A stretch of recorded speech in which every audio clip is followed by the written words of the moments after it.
Hello guys, अस्सलाम वालेकुम। Welcome back to my new vlog. कैसे हैं आप सब लोग? उम्मीद है खैरियत से होंगे। तो आज थी हमारे घर में दावत, जिसके लिए मैं सोच रही थी कुछ अच्छा सा मीठा सा बनाने के लिए। हमेशा हम लोग बनाते हैं कस्टर्ड, खीर, फिरनी। आज मैं सोच रही थी कुछ यूनिक सा, कुछ स्पेशल सा बनाया जाए।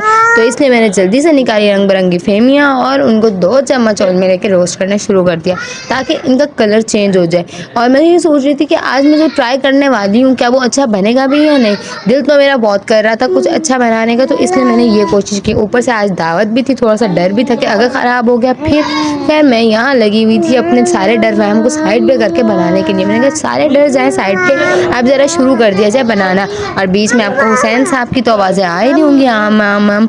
माशाल्लाह बच्चा जब बोलना स्टार्ट हो जाता है तो फिर व्लॉग में एडिटिंग करना सबसे ज़्यादा मुश्किल हो जाता है। क्यों? क्योंकि पीछे से वो बोलते ही रहता है और वो स्टिल मुझे तंग कर रहा है। मैं कब से कोशिश कर रही थी कि ये चुप हो जाए, काफ़ी दिन टाइम ही नहीं मिला दिन में, क्योंकि मेरी तबीयत बहुत ऑफ चल रही थी, बुखार हो रहा था। और अब जाके टाइम मिला तो मैंने कहा मैं व्लॉग एडिट कर लूँ। और यहाँ पर हुसैन साहब की आवाज़ें ही बंद नहीं हो रही थी।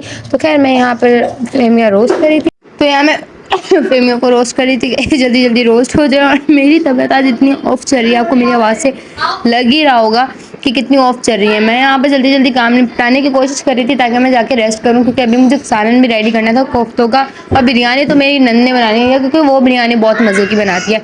मेरे से हमेशा बिरयानी में या तो नमक तेज़ होता है या मिर्चें तेज़ हो जाती है। और बच्चों की तो आवाज़ें आपको आ ही रही होंगी, क्योंकि माशाल्लाह हमारे घर में बच्चे होते हैं तो उनकी आवाज़ें तो चल ही रही होती है। यहाँ मैंने फेमिया को रोस्ट करने के बाद उसमें डाल दिया थोड़ा सा पानी, ताकि ये थोड़ी सी पक जाए, क्योंकि अगर रोस्ट करने के बाद ऐसे डायरेक्ट दूध में डाल दूँगी थोड़ी कच्ची कच्ची रहेंगी। तो मैंने इसको पकाने के लिए थोड़ा सा डाल दिया, तकरीबन आधा कप पानी डाल दिया। और साइड में मैंने रख लिया था ताकि जल्दी से ये पकती रहे एक साइड पे। और यहाँ पर मैंने निकाला कस्टर्ड का पैकेट। मैंने कस्टर्ड निकाला वनीला फ्लेवर का, और मैंने कहा था कि मैं 1 किलो दूध की बना रही हूँ तो ये पूरा पैकेट ही डालूंगी। 1 किलो दूध में ये पूरा पैकेट ही वैसे डलता है।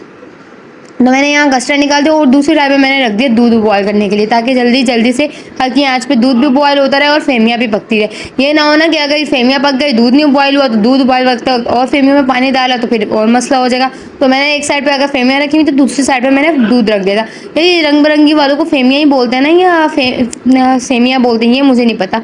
यहाँ दूध चल रहा था, पक रहा था, और दूसरी साइड पे फेमिया पक रही थी, ताकि मैं अपनी जल्दी जल्दी काम वाइंड अप करूँ। क्योंकि काम जल्दी जल्दी जब तक वाइंड अप नहीं होते ना, सर पे एक टेंशन सवार रहती है। ऊपर से मेहमानों ने आना हो तो वो तो अलग ही रहती है। फिर मैंने जल्दी से प्याज़ें ली और प्याज़ें काटना शुरू कर दी, क्योंकि कोफ्तों का सालन भी तो भाई रेडी करना था। मैंने कहा यार यहाँ पे जल्दी से मैं प्याज वगैरह कट करी थी, और साथ ही देखा मैंने फेमियों का पानी तो खुश्क हो चुका था। मैंने फेमिया उठा के डाल दी दूध में, और दूध में साथ ही मैंने डाल दी चीनी। और जिससे वो चूल्हे पे फेमिया रखी थी उस चूल्हे पे मैंने रख दी प्याज फ्राई करने के लिए, ताकि प्याज ब्राउन करके मैं जल्दी से ग्राइंड कर सकूँ और मेरे काम जितनी जल्दी हो सके वाइंड अप हो सके। एक जगह पे मैंने प्याज रखी थी, दूसरी जगह पे मैंने अपना फेमियो वाला कस्टर्ड रेडी करी थी।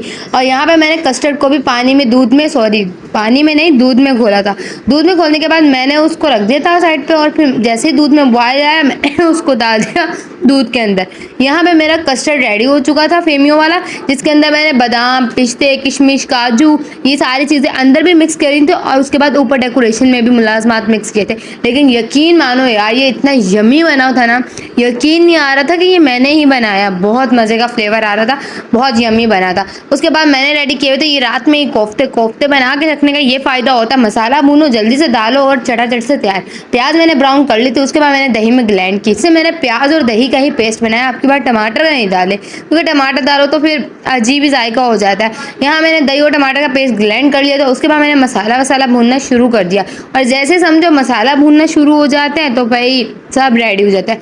यहाँ मैं टमाटर और उसका बगैर जो है पेस्ट बना रही थी, दही और प्याज का। और ये पेस्ट इतने अच्छे से मैं बना रही थी ताकि ज़रा सी भी प्याज दही खड़ी खड़ी ना रहे, क्योंकि अगर खड़ी खड़ी प्याज होती है ना तो भाई अजीब सी मुंह में आती है और सारे बोलते हैं ये किसने बनाया है, ये तो प्याज मुंह में आ रही है। और हमारे घर में तो ये चीज़ें ज़्यादा ही देखी जाती है। उसके बाद जी मैंने यहाँ पे मसाला भूनना शुरू कर दिया। मसालों में मैंने डाला था जी कोफ्ता मसाला, लाल मिर्च, नमक, हल्दी, पिसा हुआ धनिया, पिसा हुआ गरम मसाला। एज यूजुअल मेरे घरेलू मसाले लाजमी ही होते हैं। उसके बाद मैंने कोफ्तों को देखा, मैंने कहा कोफ्ते पूरे हो जाएंगे, तो हाँ जी भैया कोफ्ते तो पूरे हो ही जाएंगे, उम्मीद अच्छे की रखो। और जब अल्लाह का नाम शुरू करके खाना पकाओ तो भाई हर चीज़ में बरकत हो ही जाती है। यहाँ पे मैं अल्लाह का नाम शुरू करके खाना पका ही रही थी। कस्टर्ड रेडी हो चुका था, एक टेंशन उतर चुकी थी, अब थी दूसरी टेंशन। यहाँ पे मैं मसाला भून चुकी थी, कोफ्ते रेडी हो चुके थे। मैं व्लॉग नहीं बना सकी यार, वो मेरे जहन में ही नहीं रहा। और कच्चे चावल, अब बिरयानी रेडी करने की बात थी, तो यहाँ पे मेरी नंद बिरयानी के लिए चावल भिगो रही थी और दूसरी जगह उसने आलू में हल्दी, सॉरी क्या कहते हैं, फूड कलर डाल के बना लिया था और दूसरी जगह प्याज ब्राउन कर रही थी। देख रही थी ऑयल गर्म है तो जल्दी से उसने प्याज डाली और तेल में उधेल दी ताकि जल्दी जल्दी उसकी भी बिरयानी रेडी हो जाए। क्योंकि भाई असल में वो बिरयानी इसलिए बना रही है, आई इसके ससुराल वाले रहे हैं भाई, इसकी बिरयानी तो होती है अलग किस्म की। इसका टमाटरों का और धनिए का पेस्ट अलहदा बनता है, चिकन का पेस्ट अलहदा बनता है और प्याज का पेस्ट अलहदा बनता है। यहाँ इसने चिकन का पेस्ट बनाया हुआ था, वहाँ टमाटर का, और यूँ इस तरह इसने बिरयानी भी बहुत यमी बनाई थी। खैर अब इसकी हो रही थी बर्थडे सेलिब्रेट, क्योंकि इसकी बर्थडे गुजर चुकी थी, इसकी सास आ नहीं सकी तो इनकी सास आई थी आज इनको गिफ्ट देने। इसकी बर्थडे अच्छी से सेलिब्रेट की, इनका मंगेतर भी आया था, इनकी नंद भी आई थी और इनकी सास भी आई थी। मज़ा आया इन लोगों ने बर्थडे सेलिब्रेट करने के बाद आंटी ने हमारी नंद साहब को गिफ्ट वगैरह दिए। सबसे पहले तो इसने केक खिलाया और केक खिलाते हुए ये इतना कंफ्यूज हो रही थी कि पहले किसको खिलाऊं। हमने कहा पहले मम्मा को खिला दो फिर आंटी को खिला दो, भाई इतना कंफ्यूज होने की क्या बात है। तो खैर इसने पहले मम्मा को खिलाया, फिर आंटी को खिलाया, फिर अपनी नंद को खिलाया, फिर अपने मंगेतर को खिलाया और फिर हम सबको खिलाया। हम लोगों ने केक वेक खाने के बाद जी हमने कहा अब किस लिए इतना वेट किया जा रहा है, तो हो जाए गिफ्ट की शुरुआत। तो आंटी जी ने गिफ्ट देना शुरू किया। आंटी ने बहुत प्यारा सूट गिफ्ट किया था और यार यकीन मानो कलर इतना हसीन लग रहा था ना, मैं क्या बताऊँ। यहाँ पर जी मुझे मेरी नंद के कलर का, ड्रेस का कलर तो बहुत अच्छा लगा। मैंने कहा भाई हसीन लग रहा है आपके ड्रेस का कलर, और साथ बैठ गई थी मेरी नंद की नंद। मैंने कहा वाह यार, हफ्जा मेरी नंद और आज उनके साथ बैठी हुई है उसकी नंद। ब्लॉग में भी ये चीज़ मैंने ऐड कर दी, मैंने कहा आपको दिखा दूँ। और उसके बाद जी मेरे भाई ने एक बहुत ही अच्छा काम किया कि मेरी और अचाम की तस्वीर सामने लगाई खाना अब्बा के। और ये आपको पता है ये जगह कौन सी है? ये जगह वो है जहाँ आप सल्लल्लाहु अलैहि वसल्लम नमाज पढ़ा क्या करते थे, अल्लाह की इबादत किया करते थे। तो मैंने भाई को कहा था भाई मुझे ये पिक्चर और वीडियो लाजमी शेयर करना, मैं लोगों को दिखाऊंगी। तो सुने ही भाई कहाँ गए मैं जी, जबल अली पहाड़, यहाँ पे हमारे नबी अलैहिस्सलाम ने 3 दिन क़याम किया था। और आप लोगों ने वो मकड़ी वाला किस्सा सुना हो कि मकड़ी ने जाला बुना था, तो ये वही पहाड़ है। अल्लाह का लाख लाख शुक्र है कि अल्लाह ने हमारे गुनाहगार आँखों को भी ऐसी पाक जगहें देखने की तौफीक अता फरमाई।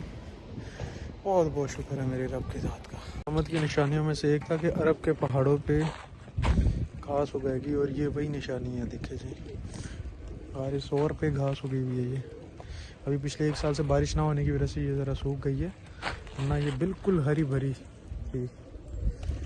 उम्मीद करती हूँ आपको ये तमाम बातें समझ में भी आ गई होंगी और भाई ने जितनी बातें आपको बताई वो पसंद भी आई होंगी। आपको मेरा ब्लॉग पसंद आया हो तो like comment share and subscribe लाजमी कर दीजिएगा, और ऐसी बातें जानने के लिए मेरे ब्लॉग को लाइक सब्सक्राइब और फॉलो लाजमी कीजिएगा। ओके बाय, अल्लाह हाफिज़, टेक केयर, अपना ख्याल रखिएगा और दुआओं में याद रखिएगा। अल्लाह हाफिज़।